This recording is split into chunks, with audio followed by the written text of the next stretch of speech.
Banyak sekali teman-teman peternak yang mengalami macet berproduksi, padahal awal-awal itu lancar saja, dan banyak sekali teman-teman pemula yang mengalami satu kali berproduksi tiba-tiba di periode keduanya itu sudah macet dan berbulan-bulan di dalam kandang tidak bisa berproduksi lagi.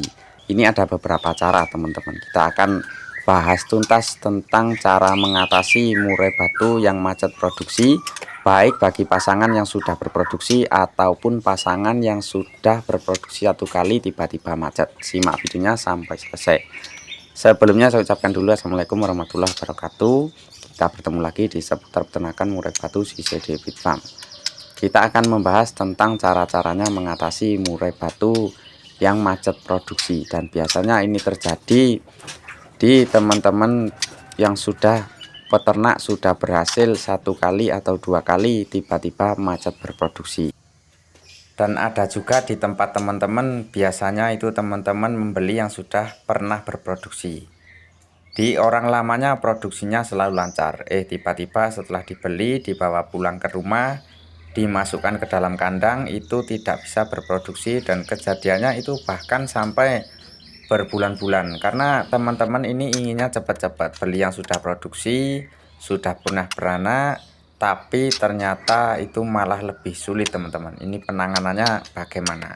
Dan ada juga yang mengalami setelah murai pasangan itu mengalami proses mabung atau rontok bulu, tiba-tiba sehabis mabung dia itu tidak bisa berproduksi lagi. Itu sangat banyak kejadian teman-teman. Dan apabila kejadian ini sudah berbulan-bulan, teman-teman semuanya itu harus mengeceknya. Cara yang pertama, murai pasangan itu kita cabut dari kandang dan kemudian kita lakukan yang namanya penjemuran teman-teman. Itu cara yang pertama, langsung saja kita tangkap dari kandang. Kondisi di lemaknya kita bisa cek, kita tangkap, kita periksa di bagian dada dan juga perut. Apabila sudah kelihatan berlemak, maka kita lakukan yang namanya puasa atau kita terapi, EF-nya kita pangkas atau kita kurangi, dibarengi dengan penjemuran yang ekstrim. Tapi sebelum kita melakukan penjemuran yang agak ekstrim, kita cek dulu di bagian fisik dan kesehatannya. Bagian fisik itu terlihat dari bulu-bulunya yang sudah selesai dari mabungnya ataupun selesai dari dorong ekornya. Kemudian di bagian fisiknya kita lihat dari kesehatannya.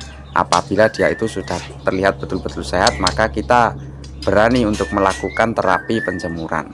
Kalaupun murai batu pasangan itu tidak sehat atau kurang sehat, maka kita tidak boleh melakukan yang namanya penjemuran, karena kita tujuannya mengurangi masalah, bukanlah menambah masalah.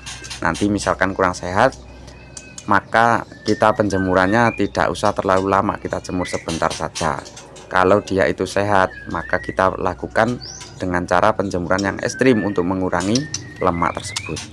Apabila kondisi berlemak tetap kita paksakan berada di dalam kandang, maka akan bertambah lama macetnya atau tidak bisa berproduksi. Dan apabila terlihat tidak ada lemak, itu baiknya langsung kita lakukan yang namanya penjemuran. Dan penjemuran ini sebaiknya di antara pukul 7 sampai pukul 10 siang. Tapi saran buat teman-teman, jangan langsung dijemur terlalu lama. Biasanya kalau murai yang berada di dalam kandang ternak kemudian kita jemur terlalu lama, itu akan mengalami yang namanya dehidrasi. Kita harus secara bertahap, cara menjemurnya kita lakukan sedikit demi sedikit. Misalkan 1 jam itu sudah mangap, sudah tidak kuat, baiknya langsung kita angkat.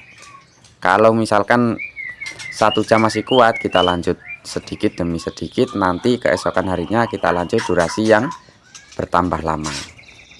Dan ini juga menjawab pertanyaan teman-teman, baiknya itu dipisah sangkar satu-satu sendiri-sendiri atau satu sangkar itu diisi dengan pasangan tersebut. Kalau menurut saya, walaupun murai batu itu sudah jodoh, baiknya itu dipisah. Kita taruh atau kita kasih di sangkar sendiri-sendiri. Nanti dikhawatirkan kalau dia berada di sangkar yang kecil atau satu sangkar, biasanya salah satu itu naik emosi dan ada kejadian yang tidak diinginkan. Baiknya kita taruh sangkar sendiri-sendiri. Dan sambil kita lakukan penjemuran, proses pemisahan ini kita lakukan siang hari kita pisah, sore kita temukan. Kemudian kita teliti pas waktu kita temukan supaya ada agak gereng lah nanti pas ketemu. Dan apabila murai pasangan itu terlihat tidak ada lemaknya, maka kita itu yang harus kita lakukan cara selanjutnya yaitu menambah porsi pakan atau kita cukupi makanannya supaya nutrisinya terpenuhi. Misalkan kita cuma harian memakai ulat kandang seperti di kandang saya, ketika dia itu mengalami yang namanya macet produksi itu teman-teman harus menambahkan keruto ataupun jangkrik sampai dia betul-betul birahi kembali keduanya supaya tidak macet lagi. Dan porsi pakan ini berlaku untuk murai pasangan yang tidak berlemak. Tapi kalau misalkan terpantau berlemak itu kita tambah makanan seperti itu, nanti lemaknya akan bertambah parah. Nah, pasti teman-teman juga bertanya ini, kenapa kok murai yang habis mabung itu kondisinya banyak sekali kejadian berlemak. Nah, maka murai batu itu ketika mengalami yang namanya rontok bulu itu pasti aktivitas akan berkurang. Biasanya murai yang mengalami mabung itu sering sekali diam atau kurangnya bergerak, itu yang menyebabkan murai tersebut cepat sekali berlemak. Dan biasanya murai yang mabung itu makanannya agak banyak teman-teman, karena dia membutuhkan nutrisi atau asupan yang lebih banyak untuk memenuhi kebutuhannya dalam menumbuhkan bulu-bulunya, sedangkan pergerakannya atau aktivitasnya itu berkurang. Nah, itulah yang menyebabkan lemak itu terjadi. Karena biasanya walaupun sinar matahari itu masuk ke dalam kandang, murai tersebut tidak akan mau berjemur. Ketika ada sinar matahari yang masuk, dia merasa panas, maka dia akan pindah ke tempat teman-teman, memilih tempat yang agak sejuk. Nah, yang jadi pertanyaan teman-teman pasti begini, kalau misalkan murai tidak mau berjemur di dalam kandang, tapi kenapa kandang kok harus terkena sinar matahari? Nah, jawabannya seperti ini teman-teman. Kita tujuannya sinar matahari itu masuk untuk membunuh kuman-kuman yang berada di dalam kandang. Misalkan sinar matahari itu tidak masuk ke dalam kandang, pasti kandangnya itu akan cepat berjamur. Dan jamur itulah yang menimbulkan berbagai macam penyakit atau kuman-kuman tersebut. Jadi tujuan kita sinar matahari masuk ke dalam kandang untuk membunuh atau mengurangi kuman-kuman ataupun bakteri di dalam kandang. Dan ada juga pertanyaan seperti ini teman-teman, lalu berapa lama mas kita menjemurnya supaya nanti lemaknya cepat hilang? Nah, kita dalam durasi penjemurnya untuk berapa harinya, 1 minggu ataupun 2 minggu, itu kita tidak bisa memastikan. Yang penting nanti setelah kita jemur beberapa hari, lalu kita cek lagi kondisinya bagaimana sebelum kita masukkan ke dalam kandang ternak.